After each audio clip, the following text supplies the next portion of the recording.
waktu yang lalu pernah share tentang uh,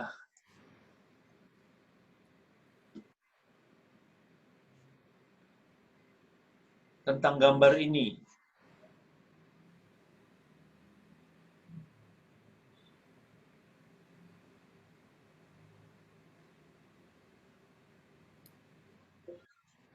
Suara nggak kedengeran kok.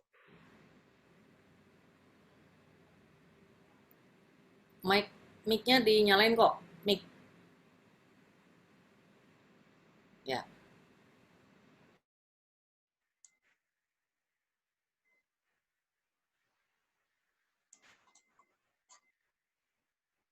Sudah kok. Udah? Sudah. Oke, sorry. Oke. Jadi, berapa kali waktu yang lalu saya pernah kasih gambar ini, mungkin di Chrysophorus. Kalau di New Zealand atau di Australia mungkin yang tanahnya begitu luas, masih banyak peternakan, ini orang akan tahu langsung ini namanya cattle prod. Itu untuk ini di dalamnya itu ada kayak semacam listrik dengan ribuan volt, puluhan ribu volt bahkan. Jadi kalau ada sapi-sapi peternakan mereka yang pergi ke rumah tetangga yang bandel disundut pakai ini. Jadi mereka nggak berani pergi ke tetangga. Nah, saya bicara ini ini kejadian, maksudnya bukan ratusan tahun lalu, ini baru beberapa tahun lalu di China itu, di beberapa provinsi di Cina, di RRT itu masih ada beberapa provinsi yang masih dilarang tentang apa itu worship, tentang untuk penyembahan kepada Tuhan itu masih dilarang. Kalau saya nggak salah pronunciation-nya itu saya tulis di situ Fujian province ya. Di provinsi ini masih sulit sekali untuk secara bebas untuk orang Katolik khususnya untuk adakan misa. Jadi mereka kalau adakan misa itu sekitar jam 2 pagi, jam 3 pagi gitu ya. Jadi mereka adakan misa orang-orang Katolik di provinsi ini, mereka berkumpul di salah satu rumah secara rahasia tanpa pemerintah tahu. Nah, biasa mereka lakukan itu minggu ke minggu. Lalu satu saat, pada saat mereka merayakan Ekaristi, sebelumnya mereka ada devosi dan lain-lain, tapi selalu pagi-pagi, 2 pagi, 2 pagi subuh dan 3 subuh gitu ya. Tiba-tiba ada tentara dari pemerintah datang dan ingin menangkap semua orang Katolik yang ada misa saat itu, yang merayakan misa. Nah, semua lari, tapi yang punya rumah nggak bisa lari. Nah, saudara-saudara yang kasih, sisters brothers, saat mereka nggak bisa lari, ya, yang khususnya kepala rumah tangganya ini, papanya ini ditangkap, lalu dipukul dan disiksa. Jadi dari orang pemerintah itu dia ingin tahu yang pertama siapa pasturnya dan di mana dia tinggal. Karena kalau misalnya pastor ini ditangkap, maka misa itu selesai di situ. Dan pemerintahan tahu itu. Tetapi orang ini begitu lama, di 1 hari, 2 hari, seminggu, sampai 1 bulan, disiksa, dia terus tidak mau bicara. Sampai satu saat dia ditelanjangi, diikat kedua tangannya, telanjang benar-benar telanjang bulat ya. Nah, salah satu siksaannya adalah dia memakai ini. Ya, dengan cattle prod ini, ya, dia pakaiin ke bagian-bagian tubuhnya, misalnya bagian-bagian tubuhnya. Nah, salah satu yang dia tentara pakai untuk menyiksa adalah dia pakai ini untuk juga bagian-bagian yang paling sensitif, saudara. Nah, teman-teman yang terkasih, sisters and brothers, orang ini tetap tidak mau bicara karena dia tahu kalau dia ngomong tentang siapa pasturnya dan di mana pastur itu tinggal, maka sekali lagi misa pasti nggak ada di daerah itu dan nggak tahu kapan lagi. Mungkin tahunan nggak akan ada misa di tempat itu. Jadi dia tutup mulut sampai pokoknya dia tidak mau bicara. Nah, sampai akhirnya dia dilepas karena pemerintah tahu ini orang nggak bakal bicara, dilepas dia. Nah, dalam kesempatan itu dia bisa migran, dia bisa keluar ke Amerika. Ini saya bilang kejadian baru berapa tahun yang lalu, bukan ratusan tahun atau puluhan tahun lalu ya. Lalu di Amerika, dia senang sekali. Kenapa? Wah, misa tiap hari bisa begitu bebas untuk mengekspresikan iman mereka. Dia bawa anak dan istrinya tiap hari ke misa. Tetapi memang ini juga migran ya, khususnya orang-orang Cina di mana-mana senangnya bisnis kan. Dia mulai dengan bisnis kecil, saudara. Mulai bisnis kecil, lama-lama bisnisnya berkembang. Nah, kalau bisnisnya berkembang begitu, dia udah nggak bisa misa tiap hari, dia bilang. Dia nggak mau misa tiap hari. Jadi 1 minggu sekali. Setelah bisnisnya lebih besar, minggu juga kadang-kadang nggak pergi. Sampai begitu besar lagi, sampai dia hanya pergi 2 kali dalam 1 tahun, yaitu Paskah dan Natal. Nah, saudara yang kekasih, kenapa saya share ini?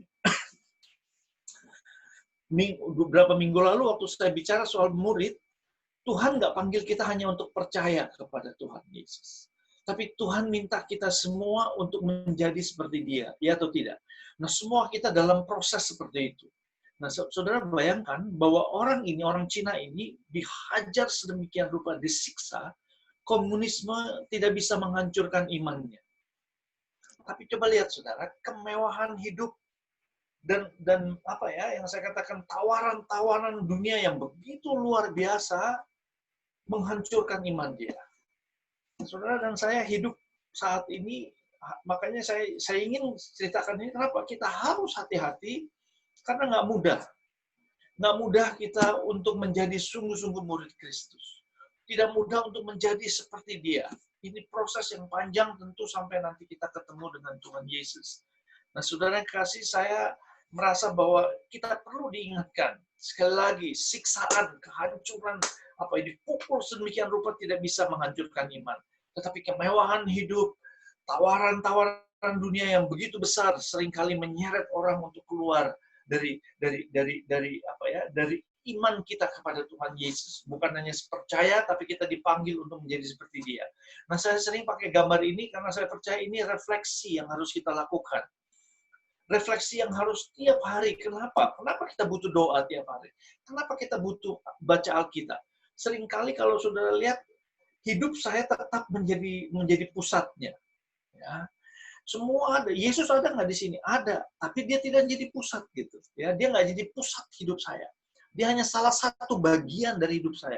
Salah satu kegiatan yang saya lakukan. Ya, apakah itu persekutuan doa, apapun bentuk kerohanian kita, devosi kita. Nah, yang saya percaya sebagai murid, kembali kita diundang. Saudara ingat tentang, saya pikir gambar ini ada dalam seminar hidup baru dalam roh. Mungkin saudara alami berapa puluh tahun yang lalu. Tapi kalau kita tidak diingatkan, kita tidak bisa, coba saudara lihat gambar yang sekarang. Bukankah kita diundang untuk menjadikan Yesus sebagai pusat? Dan semua, Yesus pasti akan bimbing tiap hari-hari kita, buku apa yang harus kita baca, teman mana yang harus sungguh-sungguh, yang kita harus bersama-sama, keuangan kita, leisure hidup ya, mungkin liburan dan lain-lain ya. Dan semua ini kan, bukankah Yesus ingin membimbing hidup kita? Bukan Yesus salah satu bagian yang ada di sekeliling hati kita, bukan. Tapi Yesus, kalau kita jadikan, ini kan pemuridannya ini ya, menjadikan terus Yesus menjadi pusat di dalam hidup di dalam hidup kita. Supaya Yesus yang membimbing semua yang ada di dalam kehidupan lain di hidup saya. Nah, saudara yang kasih, saya merasa bahwa baik kalau kita diingatkan malam ini juga bahwa tidak mudah itu ikut Yesus ya. Ada banyak gereja-gereja, mungkin sisters brothers dari gereja lain yang punya spiritual kemakmuran ya. Itu sangat bahaya saya pikir, karena Tuhan Yesus tidak pernah janjikan itu. Apa yang Yesus katakan untuk menjadi muridnya? Yang pertama, saya mengutip dari Lukas 14:12. 14:26. Jikalau seorang datang kepadaku dan ia tidak membenci ayahnya, bapaknya, ibunya, istrinya, anak-anaknya, saudara-saudara laki-laki dan perempuan, bahkan nyawanya sendiri, ia tidak dapat menjadi muridku.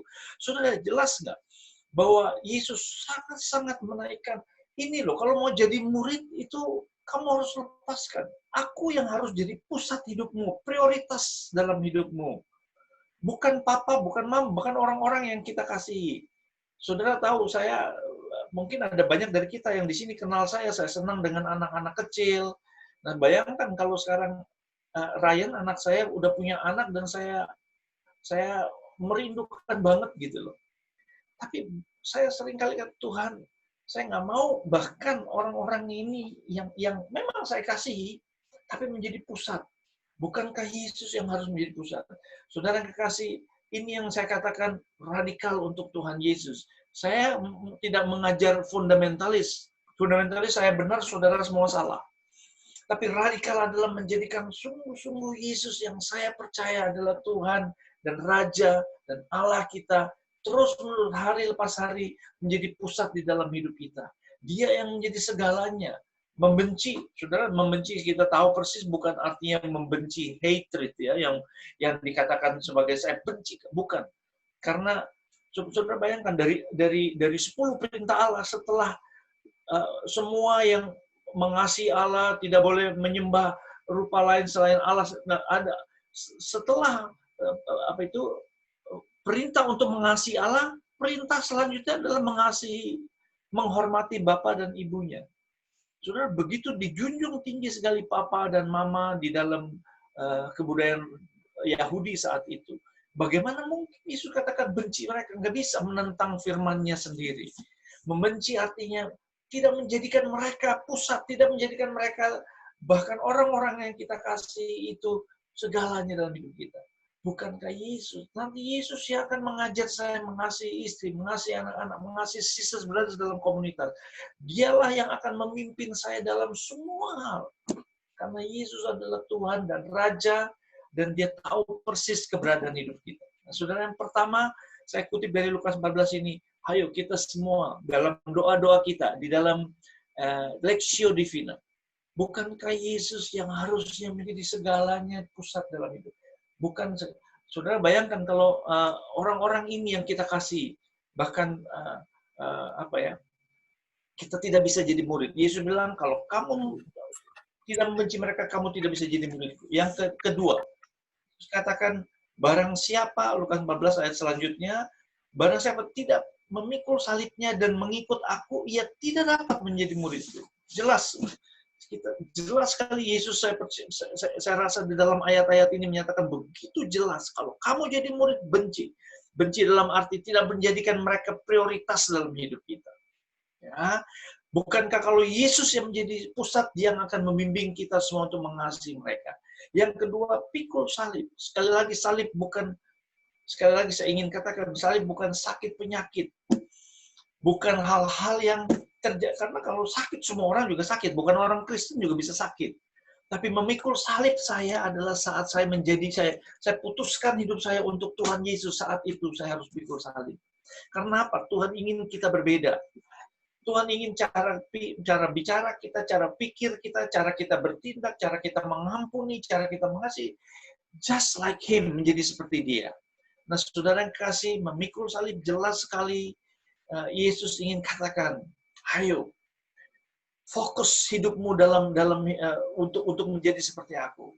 Memfokuskan hidupmu, menjadikan aku segalanya. Nah, saudara yang kasih, sekali lagi, kalau misalnya saudara kecanduan sesuatu, itu bukan salib. Itu salib yang saudara buat. Yesus tidak akan suruh saudara pikul salib itu dengan konsekuensinya.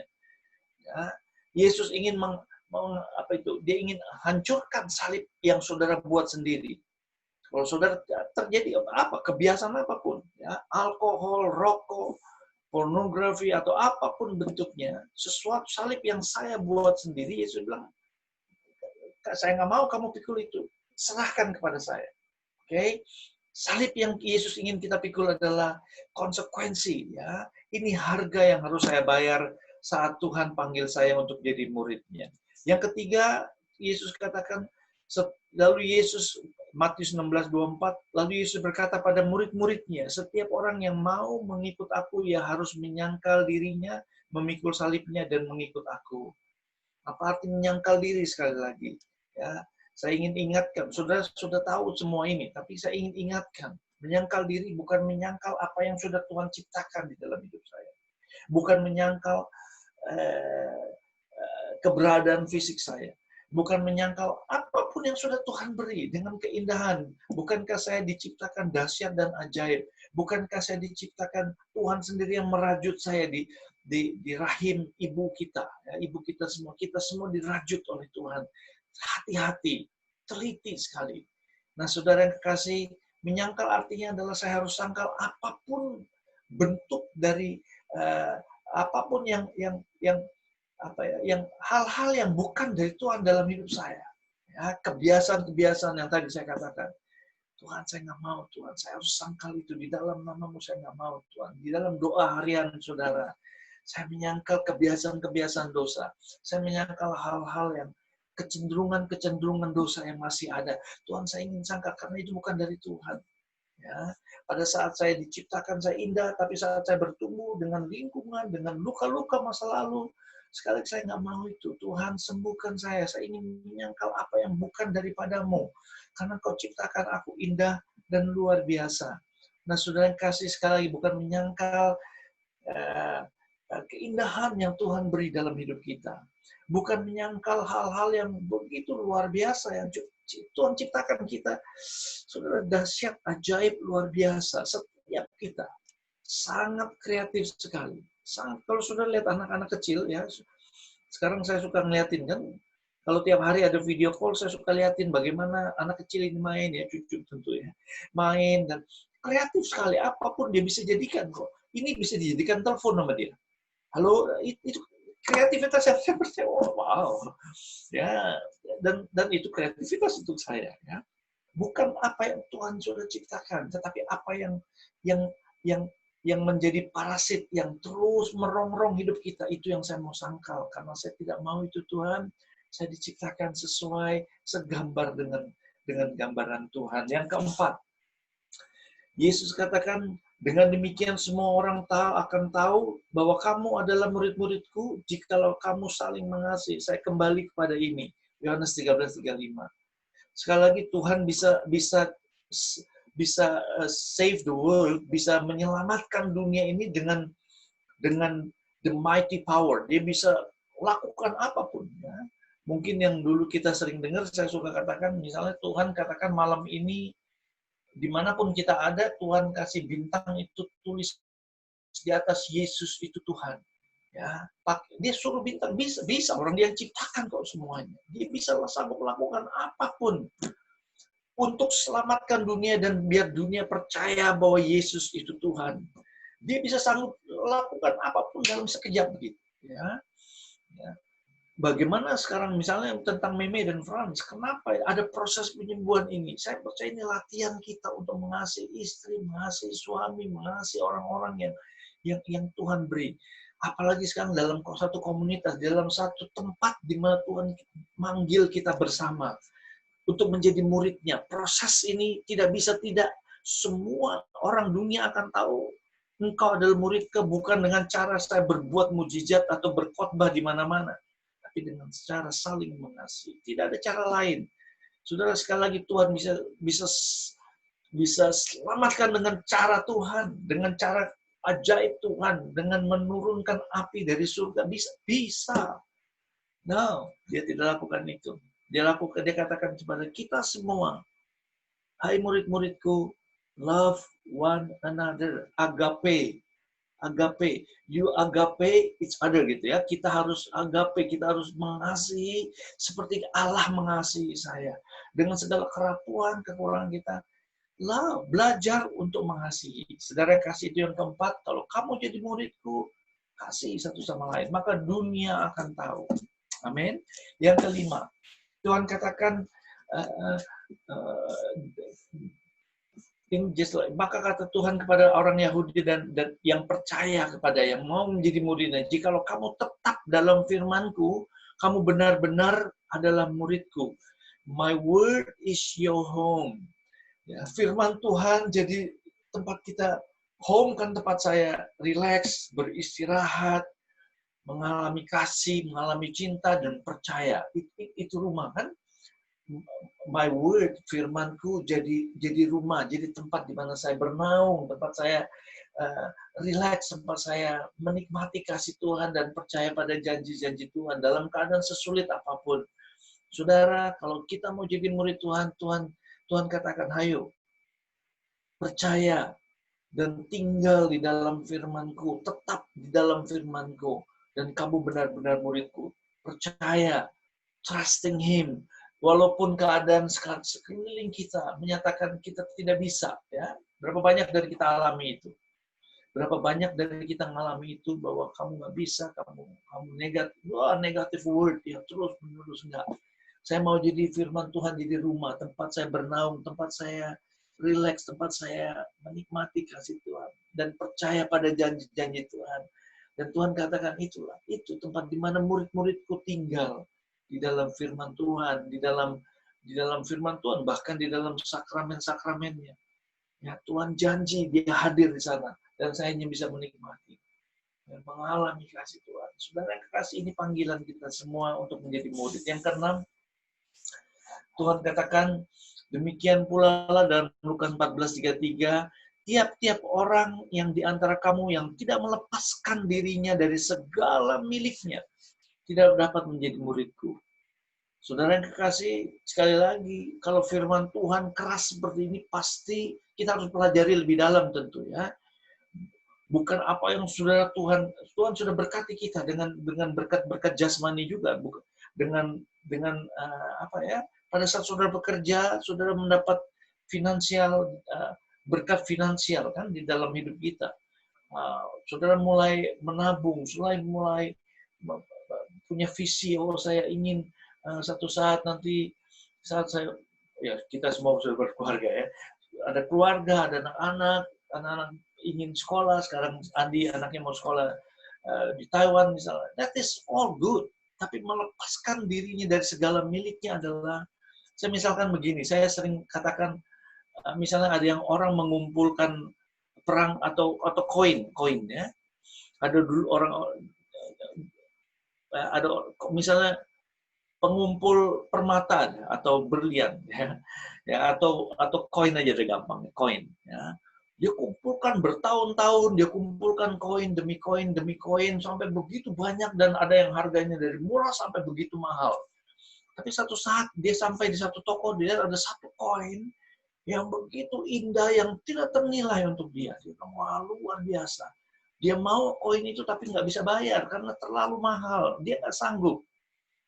Lalu pemilik tokonya katakan, oke, kamu boleh bawa semua koin yang sudah kau kumpulkan, serahkan kepadaku, ke tukang koin itu, nanti kita tukar, katanya. Oke, dia ambil semua koinnya dari rumah, dia bawa ke toko itu, diserahkan ke pemilik toko, lalu mereka mau tukar, kan begitu. Lalu pemilik tokonya bilang begini, saya kasih koin yang begitu tidak ternilai harganya ini untuk kamu. Dan juga apa yang kamu beri pada saya ambil, tapi saya ingin serahkan kembali semuanya. Ini milik saya, katanya ya. Tapi kamu tolong jaga koin-koin ini yang baik. Ini yang namanya stewardship kan, ini yang namanya saya jadi pengelola dari apa yang Tuhan beri. Ya, jadi melepaskan apa yang ada pada saya bukan artinya saya harus sebar-sebarin semua apa yang sudah Tuhan beri. No. Sekarang ini kalau Tuhan beri sesuatu pada saya, bukankah saya ini hanya pengelola keuangan, waktu kita? Ya, kita sering dalam komunitas kan 3T, ingat ya? Time, talent, and treasure, itu 3T ya. Itu semua adalah milik Tuhan, yang Tuhan katakan ini, kamu kelola ini. Waktu kamu, kesehatan kamu, ya, talenta-talenta yang ada pada kamu. Ya, bahkan finansial kamu, ini semua adalah yang Tuhan titipkan supaya kita kelola dengan baik. Kalau kamu mau jadi muridku, lepas tiap-tiap orang di antara yang tidak melepaskan dirinya dari segala miliknya tidak dapat menjadi muridku. Kita harus menjadi steward dengan kata lain, pengelola yang baik. Ya, ada orang yang dipanggil untuk menyerahkan semuanya, seperti Fransiskus Assisi, saya tulis di situ. Fransiskus Assisi dia berikan semuanya, dia nggak mau, dia hanya pakai karung kan, dia pakai karung. Mother Teresa, ya, dia punya susunan yang begitu indah sebenarnya, bersih, hanya mengajar anak-anak orang kaya sampai dikatakan tidak, saya harus pergi ke slum, ke tempat-tempat orang-orang yang begitu miskin. Ada orang yang dipanggil begitu, tapi apa yang dimaksudkan dengan firman Tuhan di sini, saya percaya adalah Saya ingin menjadi pengelola yang baik dari apa yang Tuhan beri pada hidup saya. Yang terakhir tentu yang kita tahu persis, Tuhan nggak menjanjikan banyak hal yang saya katakan, kalau kamu ikut saya, kamu akan punya rumah yang jauh lebih besar dari rumahmu sekarang. Bukan itu. Ya. Bahkan Tuhan bilang kalau ketika Yesus dan murid-muridnya melanjutkan perjalanan, mereka berkatalah seorang di tengah jalan pada Yesus, orang yang mau jadi murid, begitu gampang. Dia bilang, aku akan mengikut engkau kemana saja engkau pergi. Sudah ada kan orang-orang yang begitu gampang menyerahkan diri dan mau ikut Tuhan Yesus. Tapi setelah berapa lama, nggak tahan. Kenapa? Yesus katakan, serigala punya liang, burung punya sarang, tetapi anak manusia tidak punya tempat untuk meletakkan kepalanya. Saudara, setelah berjalan sebentar capek, nggak kuat. Ikut Yesus, pikul salib, sangkal diri. Ya, bahkan Tuhan Yesus bilang, sampai nggak ada tempat tinggal. Lalu Yesus berkata pada seorang lain, ikutlah aku. Tetapi orang itu berkata, izinkan aku pergi dulu menguburkan Bapakku. Tapi Yesus berkata kepadanya, biarlah orang mati menguburkan orang mati, tapi engkau pergilah dan beritakan kerajaan Allah di mana-mana. Dan seorang lain lagi berkata, aku akan mengikut engkau Tuhan, tapi izinkan aku pamitan dulu dengan keluargaku. Ada begitu banyak reason, ya, alasan-alasan yang kita buat pada saat Tuhan panggil, Tuhan ini saya. Ya, jadilah padaku menurut kehendakmu. Saudara, nggak mudah memang. Tapi bukankah ini panggilan? Saat Tuhan panggil, tidak ada tunggu Tuhan. Jangan ini Tuhan, jangan itu Tuhan. No. Karena Tuhan punya hak atas semua kita. Dia sudah berikan semuanya dengan kasih, dengan cinta, dengan pengorbanannya. Siapa saya yang bilang, tunggu Tuhan, jangan ini, jangan itu. No. Tuhan panggil saya untuk menjadi muridnya. Apalagi malam ini ya. Dimanapun saudara nggak perlu jadi full-time missionary. Ya. Saudara nggak perlu untuk pergi. No. Dimanapun saudara ada, tapi ini komitmen saya untuk mengasihi Tuhan. Ini komitmen saya untuk menjadi seperti Dia. Setiap orang yang siap untuk membajak tetapi menoleh ke belakang tidak layak untuk kerajaan Allah. Kalau saudara terus menoleh ke belakang, saudara, saya bertobat berkali-kali. Tuhan, kau dulu hidup enak Tuhan. Kau hidup dulu begini Tuhan. Kok gampangnya Tuhan dulu. Tuhan, saya bertobat Tuhan Yesus. Tuhan, saya ampuni saya. Saya nggak layak. Kalau saya sudah siap untuk belajar, nggak boleh noleh Tuhan katakan. Terus, dan terus, dan terus. Dan Tuhan katakan, ini murid Tuhan. Mari malam ini kita berdoa supaya kita semua diberi rahmat. Diberi rahmat oleh kasih Tuhan untuk semua kita, pergumulan apapun yang kita alami, kemewahan hidup apapun yang Tuhan sudah beri di sekeliling kita, saya Tuhan, baik itu di gunung yang tinggi maupun lembah kekelaman yang paling dalam, saya tidak akan pergi darimu. Karena Engkau Tuhan, Gembalaku yang baik, Allah dan Rajaku. Aku ingin terus Tuhan setia. Tuhan Yesus, hamba berdoa untuk sahabat-sahabat, sisters, brothers, teman-teman semua yang ada di Zoom ini secara khusus malam ini. Tuhan, kami ingin serahkan hati kami. Kami ingin serahkan Tuhan, jikalau ini adalah panggilan-Mu untuk kami semua menjadi murid-Mu, Tuhan, tolong kami malam ini. Agar apapun Tuhan yang Kau bisikan, karena kami percaya Tuhan, Engkau sudah berjanji bahwa domba-dombaku akan mendengar suaraku dan mereka akan mengikut aku. Tuhan, biarkan kami Tuhan mendengar suara-Mu dimanapun kami ada, apapun yang kami lakukan. Tuhan, biar kami dengar suara-Mu dan mengikut Engkau Yesus. Di kantor, di rumah, pada saat kami menjaga anak, dimanapun Tuhan, kami tetap ingin fokus Tuhan. Engkau adalah segalanya. Dan biar keluarga kami semua mengasihi Engkau. Teman-teman di kantor boleh mengasihi Engkau, merasakan cinta dan kasih dan keselamatan yang daripada-Mu. Berkati kami malam ini Tuhan. Kami ingin lanjutkan juga dengan doa-doa syafaat. Evi bisa tampilkan. Kami berdoa Tuhan untuk teman-teman sahabat kami yang sakit, mereka yang minta doa pada kami malam ini, orang-orang bahkan yang kami kasihi Tuhan, kami berdoa tangan-Mu tidak kurang panjang untuk menjamah, menyembuhkan, menjaga. Tuhan, kami berdoa khususnya untuk Meme malam ini. Sekali lagi Tuhan, kami ingin klaim, kami ingin menjadikan firman-Mu adalah rumah kami. Tuhan, tempat kami berlindung, Tuhan. Bukankah Engkau berjanji, bukankah Engkau katakan, Meme, aku menyertai Engkau. Tuhan, biar Meme malam ini juga Engkau sentuh sekali lagi. Bukankah Engkau sudah berikan kemenangan-kemenangan, Tuhan. Lanjutkan, Tuhan, kasih setiamu dalam hidup Meme. Berkati fisiknya, berkati Tuhan juga finansial dia, Tuhan. Apapun caranya, Tuhan, kami tidak tahu. Kami terbatas, Engkau tidak terbatas, Tuhan.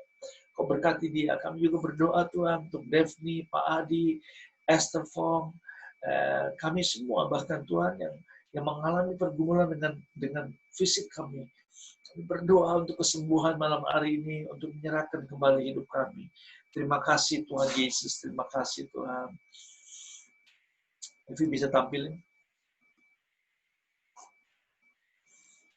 Kami juga berdoa untuk perlindungan-Mu untuk kami semua, untuk supaya kami dilindungi dari sakit penyakit dan COVID-19, dan khususnya COVID-19 ini, supaya kami dilindungi oleh kasih dan cinta-Mu, Tuhan. Jauhkan juga keluarga kami, orang-orang yang kami, anak-anak, cucu, orang tua, orang-orang yang kami kasih, Tuhan. Jauhkan dari sakit penyakit dan COVID-19 ini secara khusus, supaya kami boleh sehat, kami terus melayani Engkau. Terima kasih Tuhan Yesus, terima kasih Tuhan.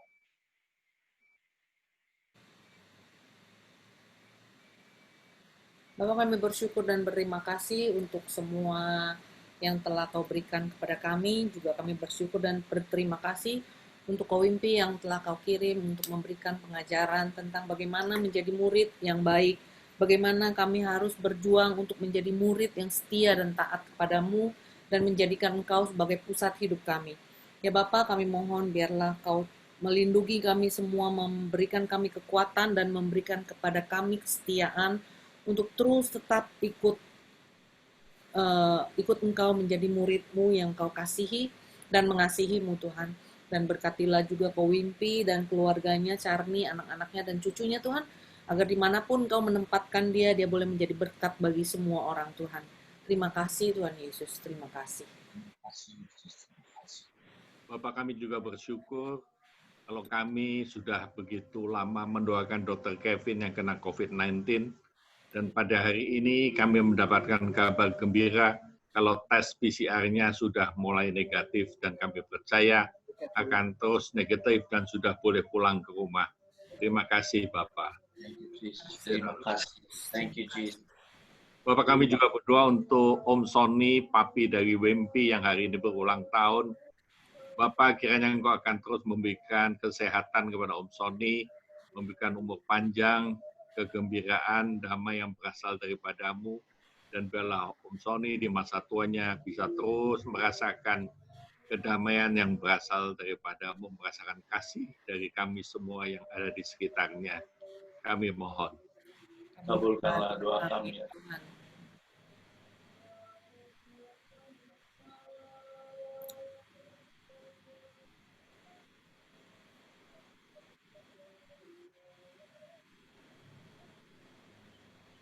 Bapak, kami bersyukur dan berterima kasih bahwa pemerintah saat ini sudah membuat keputusan-keputusan yang baik untuk membangkitkan kembali perekonomian di Indonesia, Tuhan.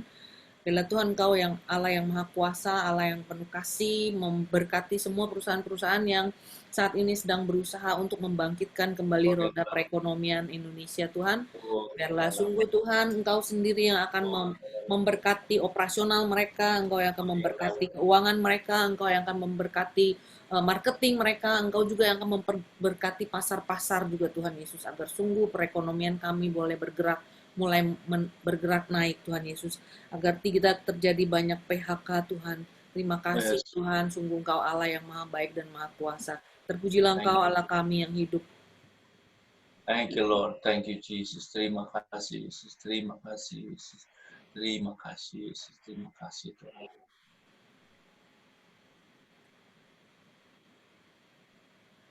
Hamba percaya dan berdoa Tuhan untuk keluarga-keluarga yang ada di Zoom ini maupun yang tidak bisa ikut, teman-teman, sisters, brothers, Tuhan kami berdoa supaya Kau jaga setiap khususnya kepala rumah tangga boleh menjadi menjadi murid yang setia pada Engkau dan mengajar istri, anak-anak untuk mengasihi Engkau. Dan Tuhan kami berdoa, Tuhan jauhkan juga suami istri dari segala serangan-serangan dari iblis, dari kuasa-kuasa dunia yang ingin menghancurkan keluarga-keluarga. Kami berdoa kasih-Mu dan cinta-Mu mengalir dalam tiap keluarga, anak-anak semua diberkati Tuhan. Untuk semakin mengasihi, mencintai Engkau Tuhan. Terima kasih Yesus. Terima kasih Yesus. Terima kasih.